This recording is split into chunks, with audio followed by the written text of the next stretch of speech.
नमस्ते। आप सभी का फिर से एक बार स्वागत है आपके अपने YouTube channel Ayurveda for everyone में। आज का वीडियो उन सभी लोगों के लिए है जो गाउट यानी यूरिक एसिड बढ़ने की समस्या से परेशान है। अब देखिए, जब भी शरीर में ये यूरिक एसिड बढ़ जाता है तो इसके कारण जोड़ों में दर्द या सूजन होती है, तो सबसे पहले पेन किलर्स लिए जाते हैं या फिर प्रोटीन रिच फूड जैसे नॉनवेज है इसको बंद किया जाता है। पर क्या सिर्फ इतना करना काफ़ी है या कुछ ठोस उपाय अपनाने की ज़रूरत है? तो आज के वीडियो का उद्देश्य ये है कि शरीर में बढ़ा हुआ ये जो यूरिक एसिड है ये यूरिन के द्वारा शरीर से निकल जाए और फिर कभी भी ये दोबारा ना बढ़े। उसके लिए आप कौन से प्रिकॉशंस ले सकते हैं, कौन सी बहुत ही बढ़िया ऐसी 2 होम रेमेडीज़ आप ले सकते हैं जिससे ना सिर्फ अभी की तकलीफ कम होगी पर ये प्रिवेंटिव मेजर्स के लिए भी आपको काम करेगा। साथ ही में हम देखेंगे कि यूरिक एसिड बढ़ना यानी एग्जैक्टली क्या, आयुर्वेद के ग्रंथों में हमें इसके बारे में क्या वर्णन मिलता है, आयुर्वेद में इसके कारण क्या बताए हुए हैं। तो इसकी पूरी जानकारी के लिए ये इंटरेस्टिंग वीडियो शुरू करते हैं। आखिर तक हमारे साथ बने रहिए।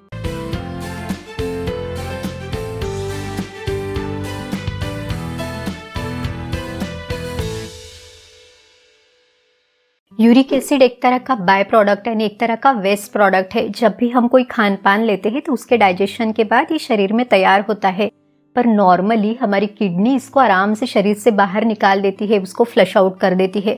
पर अगर किसी भी कारण से ये यूरिक एसिड शरीर में ज़्यादा मात्रा में बनता है या फिर किडनी की क्षमता कम हो जाती है तो ये पूरी तरह से बाहर नहीं निकलेगा और ये शरीर में ही जमता रहेगा।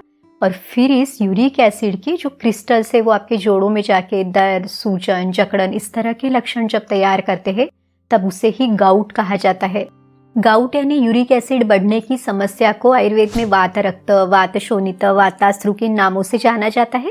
अब ये जो वात रक्त शब्द है इसमें 2 शब्द है, वात और रक्त। तो वात दोष और रक्त धातु ये दोनों दूषित हुए हैं यानी ये दोनों बिगड़े हुए हैं। आयुर्वेद में इसके 2 प्रमुख भेद यानी 2 प्रमुख प्रकार बताए हुए हैं। एक है उत्तान वात रक्त और दूसरा है गंभीर वात रक्त। अब ये जो उत्तान वात रक्त है इसमें त्वचा और मांस धातु ये दोनों दूषित हुए हैं। इसके क्या लक्षण दिखाई देंगे? तो त्वचा पे बहुत ज़्यादा खुजली आना या त्वचा का रंग लाल होना, कालापन आना, वहाँ पे जलन या चुभन इस तरह के लक्षण दिखाई देना, खिंचाव सा महसूस होना, तो इस तरह के लक्षण आपको इस प्रकार में दिखाई देंगे। जो दूसरा प्रकार है यानी गंभीर वात रक्त, ये अस्थि, संधि और मज्जा धातु से संबंधित है यानी बोन्स और जॉइंट्स में ये जो तकलीफ है ये दिखाई देती है। तो शुरुआत में जो हाथों और पैरों के छोटे छोटे जॉइंट्स है इसमें ये दर्द है या चुभन, खिंचाव इस तरह के लक्षण दिखाई देंगे और धीरे धीरे ये जो बीमारी है ये पूरे शरीर में बढ़ती जाएगी, बाकी के जॉइंट्स भी इसमें इन्वॉल्व होंगे। जब ये बीमारी बहुत ही क्रॉनिक हो जाती है, बहुत ज़्यादा पुरानी हो जाती है, तब तो फिर डिफॉर्मिटी तक भी दिखाई दे सकती है। तो इस तरह से अलग अलग लक्षण इसमें दिखाई देंगे। आयुर्वेद में वात पित्त कफ इन दोषों की प्रधानता के अनुसार यानी इनके डोमिनेंस के अनुसार भी इसके कारण, लक्षण और चिकित्सा भी अलग अलग बताई हुई है।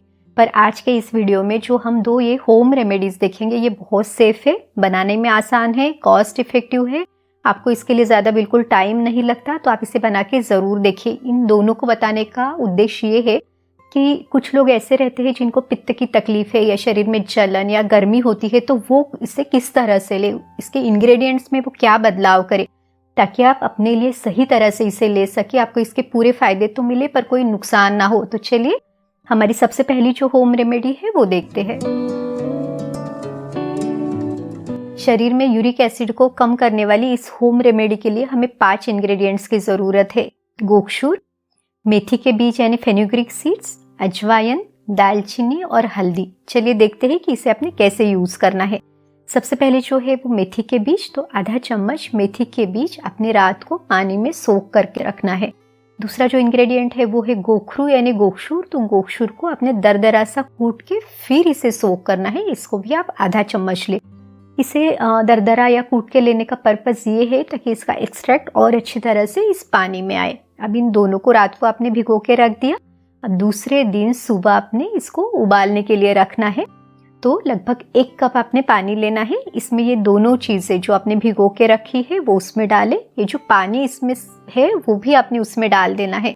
लगे तो आप मेथी अगर आपको लगे तो इसको पहले थोड़ी सी धो के भी भिगो सकते हैं ताकि अगर कुछ धूल मिट्टी वगैरह है तो वो निकल जाए। अब जो हमारा तीसरा इंग्रेडिएंट है वो है अजवाइन, तो अजवाइन को 1/4 चम्मच आपने इस पानी में डालना है। फिर है दालचीनी, तो दालचीनी का एक छोटा सा टुकड़ा आप उसमें डालें। हल्दी का जो पाउडर है वो भी लगभग 3 से 4 चुटकी या पाव चम्मच से भी कम आपने इसमें मिलाना है, ज़्यादा हल्दी नहीं डालनी है। अब ये जो सारा मिश्रण है इसको अच्छी तरह से आपने उबाल के लेना है और फिर इसे छान के ये जो 1 कप काढ़ा है इसको गरम गरम सुबह खाली पेट आपने सेवन करना है। अब देखते हैं कि ये जो कॉम्बिनेशन है ये इतना इफेक्टिव क्यों है, इसके जो हर एक इंग्रेडिएंट है ये अपने आप में इतने स्पेशल क्यों है। सबसे पहले मेथी के बारे में जानेंगे। तो देखिए, मेथी जो है ये शरीर में दर्द को कम करती है, सूजन स्टिफनेस इसको कम करती है, डाइजेशन को बूस्ट करती है, शरीर में वात दोष को कम करती है। तो गाउट जैसी समस्या में ये बहुत इफेक्टिव है। दूसरा जो है कि अजवाइन, दालचीनी, ये दोनों ही हमारी पाचन क्रिया को अच्छी रखने के लिए, डाइजेशन को इम्प्रूव करने के लिए, लीवर फंक्शन के लिए हमें मदद करेंगे। जब पाचन अच्छा रहेगा तो शरीर में कोई दोष बिगड़ेंगे ही नहीं, ये जो टॉक्सिन है ये शरीर में बनेंगे ही नहीं। तो पाचन अच्छा होना ये बहुत ज़्यादा ज़रूरी है। जो गोखशूर है ये तो नेचुरल डायूरेटिक है, यानी यूरिन के द्वारा शरीर के दोषों को, टॉक्सिन को फ्लश आउट करने के लिए ये मदद करता है, वो भी बिना किसी इलेक्ट्रोलाइट इम्बैलेंस को किए हुए। जिन लोगों को यूरिन ठीक से क्लियर नहीं होता, ड्रिबलिंग है या बहुत प्रेशर दे के यूरिन करना पड़ता है, उन सभी के लिए गोखशूर का सेवन बहुत फायदेमंद है और ये एक दोषों का एक नेचुरल डिटॉक्स के लिए भी हमें मदद करता है। अब जो हल्दी है वो तो एंटी इन्फ्लेमेटरी है, सूजन इन्फ्लेमेशन को ये कम करती है, साथ ही में इम्यूनिटी को बढ़ाने के लिए भी मदद करती है। अगर हम और बारीकी से देखेंगे तो ये जो इंग्रेडिएंट्स है इनके और भी कई ज़्यादा फायदे हैं। इन सब के बारे में अलग अलग वीडियोज़ है, आप थोड़ा सा टाइम निकाल के वो सारे वीडियोज़ भी देख सकते हैं। इस रेमेडी में जो मेथी के बीज, अजवाइन और दालचीनी है, इन तीनों की ही तासीर गर्म है। तो ऐसे लोग जिनकी पित्त की प्रकृति है या जिनके शरीर में पित्त बढ़ने से कोई विकृति है, कोई बीमारी है, उनके लिए हम दूसरी होम रेमेडी देखते हैं। तो इसके लिए भी हमें 5 ही इंग्रेडिएंट्स की ज़रूरत है। सबसे पहला जो है वो है धनिया के बीज यानी कोरिएंडर सीड्स, दूसरा है जीरा यानी क्यूमिन सीड, तीसरा है गोखशूर यानी गोखरू जैसे हमने इसमें भी यूज़ किया था, चौथा है इसमें मुलेठी। मुलेठी एक बहुत अच्छी औषधि है और जो 5वां है वो है हल्दी। चलिए देखते हैं कि इसका प्रमाण आपने कैसे लेना है। सबसे पहले जो धनिया के बीज है वो आपने 1 चम्मच लेने हैं। इसको रात को आपने पानी में भिगो के रखना है। इसको भी हल्का दरदरा सा करके आप पानी में भिगो दे। दूसरा इंग्रेडिएंट है जीरा, तो जीरे को 1/4 चम्मच आपने पानी में भिगोना है। तीसरा है गोखरू, तो गोखरू भी आधा चम्मच ले, इसको भी हल्का दरदरा करके आप पानी में सोक करके रखे। रात भर इसे ढक के रख दे। अब दूसरे दिन 1 कप आप पानी ले, इसमें तीनों ये जो इंग्रेडिएंट्स है हमने जो रात को भिगो के रखे हैं वो उसमें डालें। जो भिगोने के लिए पानी डाला था वो भी इसी में डाल दें। चौथा जो इंग्रेडिएंट हमारा है वो है मुलेठी, तो मुलेठी को आप पाव चम्मच यानी 1/4 चम्मच से लेके आधा चम्मच तक डाल सकते हैं और बिल्कुल 2 से 3 चुटकी हल्दी आप इसमें मिलाएं। इसको उबाल ले और फिर इसे छान के इसे भी आप सुबह खाली पेट ले या नाश्ता करने के पहले तो भी आप इसे ज़रूर ले। चलिए देखते हैं कि ये जो इंग्रेडिएंट्स है ये इतने विशेष क्यों है। तो सबसे पहले है धनिया के बीज। ये शरीर में वात, पित्त, कफ इन तीनों दोषों का समतोल, इनका बैलेंस बनाए रखते हैं। ये पित्त को भी कम करते हैं, तो जलन, गर्मी, एसिडिटी, पित्त से संबंधित किसी भी तकलीफ को ये बहुत अच्छे से कम करते हैं। दूसरा है कि यूरिन का फ्लो ये बढ़ाते हैं, तो यूरिन के द्वारा ये जो दोष बढ़े हैं शरीर के टॉक्सिन से, इनको भी फ्लश आउट करने के लिए भी ये मदद करते हैं। दूसरा जो है वो है जीरा। अब जीरे की तासीर तो गर्म है पर ये बहुत ज़्यादा गर्म नहीं है, लेकिन ये डाइजेशन को बूस्ट करता है। अब डाइजेशन को बूस्ट करने के लिए भी हमें इसमें कुछ ना कुछ डालना तो ज़रूरी है, तो हम जीरे का प्रयोग ज़रूर करेंगे। तीसरा जो है वो है मुलेठी का चूर्ण। तो देखिए, मुलेठी ये शरीर में वात और पित्त इसको कम करती है, दोनों दोषों के लिए बहुत अच्छी औषधि है। अब वात रक्त में वात दोष भी प्रकोपित है और रक्त धातु बिगड़ा हुआ है। जब भी शरीर में पित्त दोष बढ़ता है तो पित्त के कारण भी रक्त धातु और ज्यादा बिगड़ता है।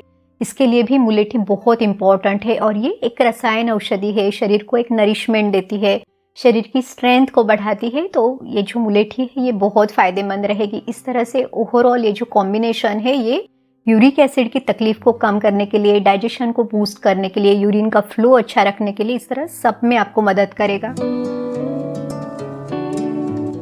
चलिए देखते हैं कि आयुर्वेद के अनुसार वात रक्त के यानी गाउट या यूरिक एसिड के बढ़ने के कौन कौन से कारण हैं। अब ये जानना जरूरी क्यों है, तो आयुर्वेद में किसी भी बीमारी की जो सबसे पहली चिकित्सा दी है वो है निदान परिवर्जन, यानी इन कारणों को दूर करना बहुत ज्यादा जरूरी है।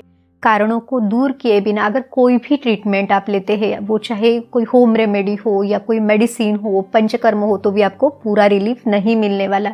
तो इसीलिए ये जो 12 कारण हैं इनको जानना बहुत ज़रूरी है। सबसे पहला जो कारण है वो है खान पान में तीखी, खट्टी, नमकीन स्वाद की चीज़ें अगर कोई बहुत ज़्यादा लेता है। दूसरा कारण है इनडाइजेशन या अजीर्ण होने पर, जैसे पहले खाया हुआ जो खाना है वो अगर पचा नहीं है फिर भी कोई खाना खा लेता है तो इसके कारण शरीर में जो ये आम दोष बनता है, टॉक्सिन है, वो भी शरीर में बहुत सारी बीमारियां उत्पन्न करता है। तीसरा कारण है ऐसे लोग जो नॉनवेज बहुत ज़्यादा खाते हैं या सी फूड का ज़्यादा सेवन करते हैं। चौथा कारण है कि ऑयली फूड या फ्राइड चीज़ें, पचने में भारी चीज़ों का सेवन करना। पांचवा कारण है जो मद्यपान है यानी ड्रिंक्स का या अल्कोहल का सेवन करना। छठा कारण है दही, गन्ने का रस, इसका ज़्यादा सेवन करना। अगर कोई एक आध बार इसे लेता है या कभी कभी लेता है तो कोई प्रॉब्लम नहीं, लेकिन जो लोग इसे फ्रिक्वेंटली लेते हैं, ज़्यादा क्वांटिटी में लेते हैं, उनको ये फर्क कर सकता है, उनको यूरिक एसिड जैसी समस्या ज़रूर दिख सकती है। सातवां कारण है तिल का सेवन, उड़द की दाल या कुल्थी की दाल, इसको ज़्यादा लेना। अब देखिए उड़द की दाल और कुल्थी की दाल इन दोनों की ही तासीर गर्म है तो ये शरीर में पित्त बढ़ा के खून को भी दूषित करेगी और इस तरह से वात रक्त का यानी यूरिक एसिड बढ़ने का कारण बनेगी। आठवां कारण है विरुद्ध आहार। ये आज के समय में बहुत ज़्यादा इम्पॉर्टेंट है। जाने अनजाने में हम ऐसी बहुत सारी चीज़ों का कॉम्बिनेशन, इनकॉम्पेटिबल फूड लेते हैं जो सही नहीं है। जैसे अगर आप फलों के साथ दूध का सेवन करते हैं, मिल्क शेक्स लेते हैं, काफ़ी सारे रेसिपीज़ में आपको ये लेने के लिए बताया जाता है, बच्चों को आप इसे दे रहे हैं तो ये आयुर्वेद के अनुसार सही नहीं है। 9वां कारण है पंचकर्म कभी भी ना करना। तो देखिए पंचकर्म ये शरीर की शुद्धि के लिए, एक डिटॉक्स के लिए बहुत ज़रूरी है। 10वां कारण है रात को देर तक जागना यानी लेट सोना और सुबह लेट उठना। तो अगर कोई रात को लेट तक जागता है तो उसके शरीर में वात और पित्त दोष बढ़ेंगे और सुबह लेट उठने से कफ दोष भी बढ़ेगा। इस तरह से तीनों दोषों का प्रकोप होके, तीनों दोष बिगड़ के बहुत सारे अलग अलग बीमारियां, अलग अलग लक्षण शरीर में दिखाई देंगे। 11वां कारण है वो है व्यायाम बिल्कुल ना करना। तो वात रक्त को आयुर्वेद में आढ़्यवात इस नाम से भी जाना जाता है, यानी ये धनिकों को होने वाली बीमारी है। ऐसे लोग जिनकी बिल्कुल भी फिजिकल एक्टिविटी नहीं है यानी सिडेंटरी लाइफस्टाइल है, इनको भी इस तरह की समस्याएं दिखाई देंगी। 12वां कारण है गुस्सा, क्रोध यानी एंगर। जिस भी व्यक्ति को गुस्सा ज्यादा आता है उसके शरीर में ये पित्त सबसे ज्यादा बिगड़ता है। तो ये सभी जो कारण है ये शरीर में वात दोष को बिगाड़ने के लिए, पित्त दोष बढ़ने के लिए और उसके कारण रक्त धातु को भी दूषित करने के लिए कारण बनते हैं। और इस तरह से जो वात रक्त है यानी गाउट, ये बीमारी शरीर में उत्पन्न होती है। आयुर्वेद के अनुसार वात रक्त में पथ्यकर आहार कौन सा बताया हुआ है? सबसे पहला है पुराना अनाज यानी जौ, गेहूं, चावल।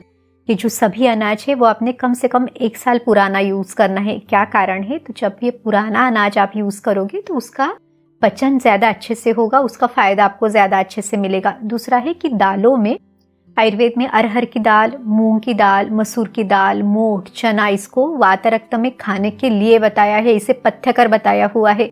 जनरली लोगों को जब भी ये यूरिक एसिड बढ़ता है तो वो दालें बंद कर देते हैं क्योंकि इसमें प्रोटीन है, पर आयुर्वेद के अनुसार ये दालें जो है ये आप खा सकते हैं।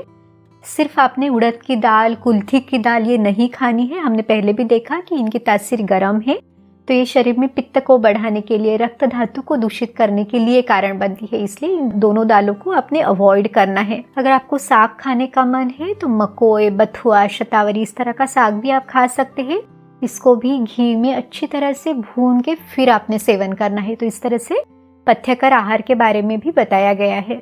तो इस वीडियो में हमने वात रक्त यानी गाउट या यूरिक एसिड बढ़ना, इसके बारे में पूरी जानकारी ली है। हमने क्या क्या देखा, तो यूरिक एसिड के शरीर में बढ़ने के एग्जैक्टली कौन कौन से कारण हैं, आयुर्वेद में इसके बारे में क्या बताया हुआ है, आयुर्वेद में इसके कारण क्या बताए हैं, खान पान पथ्यकर कौन सा दिया हुआ है, कौन सी बहुत ही बढ़िया ऐसी 2 होम रेमेडीज आप ले सकते हैं, आपने क्या क्या सावधानी लेनी है, कौन सी प्रिकॉशंस लेनी है, कौन सा फूड आपने अवॉइड करना है, लाइफस्टाइल में क्या चेंजेस करने हैं, तो इसकी पूरी जानकारी हमने ली है। उम्मीद है ये वीडियो आपकी मदद ज़रूर करेगा।